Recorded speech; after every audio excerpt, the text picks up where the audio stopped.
Good evening. Tonight I'll be your host of this video, made for your pointless pontification and perusal.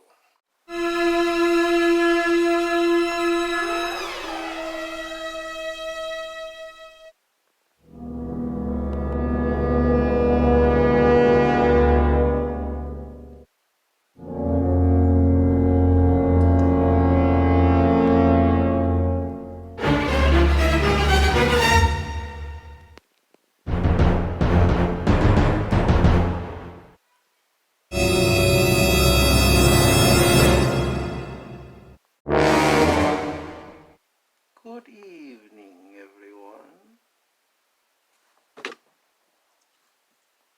Alright, all corniness aside, this is a video response to Gaia Reborn's Gothic book review video. So, I just had a few videos and a few books that I thought you guys out there on YouTube and Gaia might be interested in. Some of them are the ones you've already read before. But I had a few that I thought were sort of ones people didn't seem to know about as much, so that might be the interesting part. Okay, a little disclaimer about the video.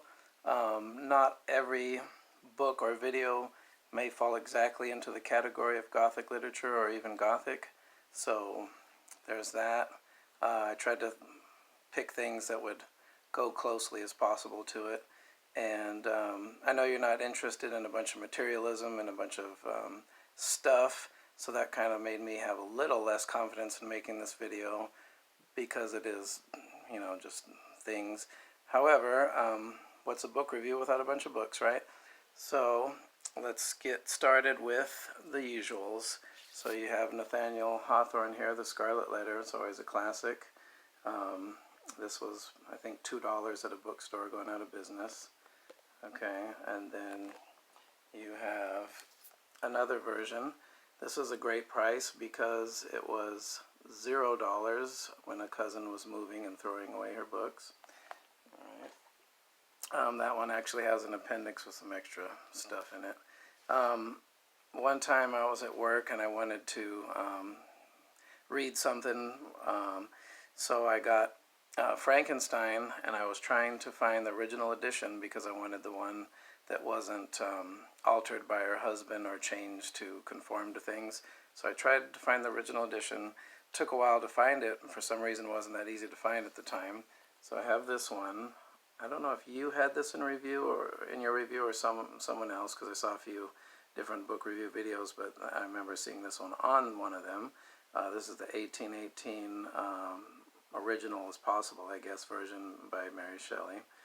Okay, so you got that, and another version used also. These are all pretty much all used, very cheap, like $3, $4, something like that. This is also a good version because it has these numbers and it has annotations and stuff and notes and more kind of like things about the book and about how they wrote it and stuff like that. When I was at work, I was reading this one right here. It took me about a month, and I would just read it on break. And at that time, there was this little broom closet rather than in the office that they had, so you'd have to go in there if you wanted to sit down or do anything. So about 15, 30 minutes a day, sitting in this little dingy broom closet for about a month, you know, from time to time until I read the whole book. So, yeah, so that was Frankenstein. Here's your Dracula from the Barnes & Noble edition, I believe. Got this from my brother for a Christmas present, so thanks, bro, on that. Okay, and so I got a few movies as well. So some of them are silent movies. I've always been interested in those. I thought silent movies were pretty historical and interesting in a lot of ways, even though people think they're boring and they're just black and white and so forth. The reason I kind of got fascinated by them and watched them a lot over the years is that it's like the closest and only thing that's actually a time travel device, basically. I mean, you can actually record something and see it later, so you can look into the past over 100 years ago now, because there's still some of the films left from the 1890s and even 1880s all the way up to now. So you have Phantom of the Opera, classic silent film, which also has, I think, 15 to 20 minutes of color in the middle. It was an early experiment that they did where it's in color, and then the rest of it's black and white. Okay. So then you have Dr. Jekyll and Mr. Hyde with John Barrymore, and I believe that is the great-grandpa of Drew Barrymore. And then you have the Cabinet of Dr. Caligari. This guy right here is a very strange fellow that you find in a lot of German expressionist silent films, which all seem like they would fit into some kind of creepy or Gothic type of genre. They're very strange. They have strange sort of imagery to it and themes and so on. So yeah. You got the Bat, which is this girl right here. This lady was from the Keystone Cops, later a little bit more of a serious actress at times, but usually in comedy. May have been a precursor to Batman in some ways. It's a very early 1926 silent film. And then, since I know you like French from watching your videos, you got Les Vampires, which is sort of like a long serial silent film where there's some robbers and it's really long and there's chapters and it keeps going and going. You want to see what happens next. So this is probably a sort of almost 100 years old Netflix and chill type of idea. Okay, you could binge watch it and whatnot. And then you have French in Action, which was just a thing that was on PBS. I don't know French really at all. I used to watch it on TV and then saw that they had the DVD and I got it because I wanted to try to learn some stuff. And after watching it, don't remember too much. I just remember a guy looking out the window and saying, "Que beau temps, que ciel, que nuage," and that's about it. So sorry about that. I would also recommend Beauty and the Beast with Linda Hamilton from Terminator and Ron Perlman from what was it? Hellboy. I don't usually make videos too much, so it's like my brain is slow today. Anyway, so got a couple more. And so one was called Mysteries of Myra, which was also an early silent film that they thought was lost, and they tracked down some of it, still survives apparently, and they made a book version of it where they looked through all these old newspapers, put all the like written installments that would follow along in the newspaper as you go to watch the movie back in the days, like in the early 1900s. One of the very first movies to feature occult themes, and she, like for example, she would do this Satanism thing, and then they would have cultists and different symbols and so forth. That was more based on reality than, you know, a lot of just stuff in the movies where they're just making things up. So they did a little research, in other words. So then here is the DVD that goes with it, where they got as much footage as they could, and this is the book, okay? And that's from the Serial Squadron, which is sort of like preservationists of old films and whatnot. And I have about 3 more things here. So Nathaniel Hawthorne, I always thought he was interesting because of the psychology of it. It's kind of Gothic romance in a way at the same time.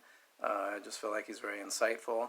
So this is one that people might not know about. This is his last work, posthumous. So he finished most of it, but not all of it, enough to make the story complete, but he just wanted to add a lot more. So his son, Julian, published this. This is called Dr. Grimshaw's Secret, the original edition in the 1880s by Nathaniel Hawthorne. So you got Nathaniel there, Natal. And then, so what he did in this book was, there's an old man, maybe you can see him, he's smoking and up a storm here, and he's got this giant spider, and he's got these kids. So they live in this cemetery.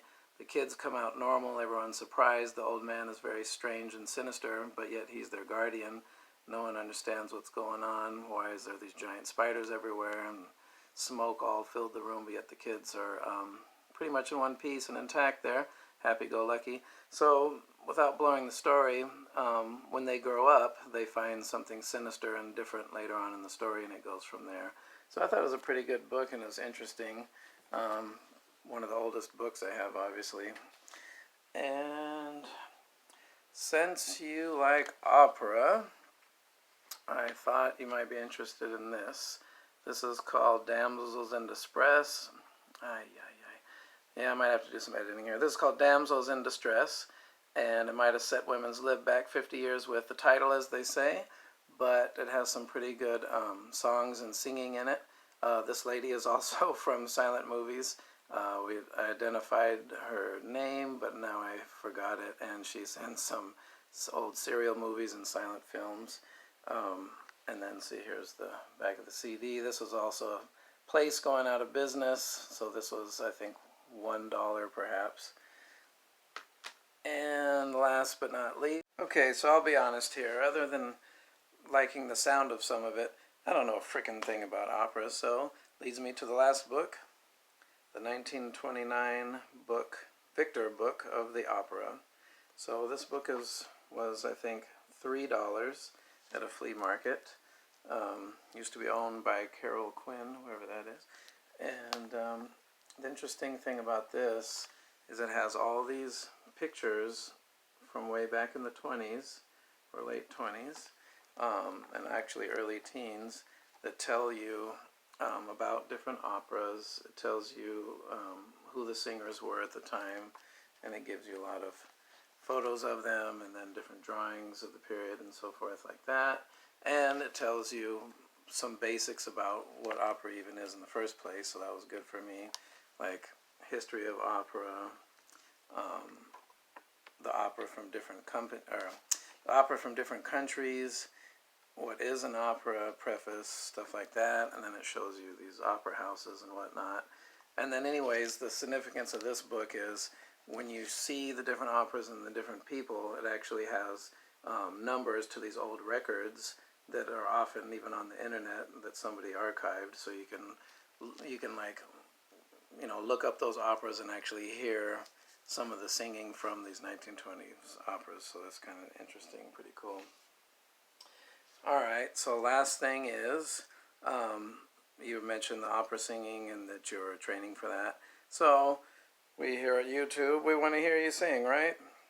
So wondering if that's any of your plans in the future besides the reviews of music and books. Would you sing an aria? Would you, do something on one of your videos? That'd be interesting. So hope you liked the video.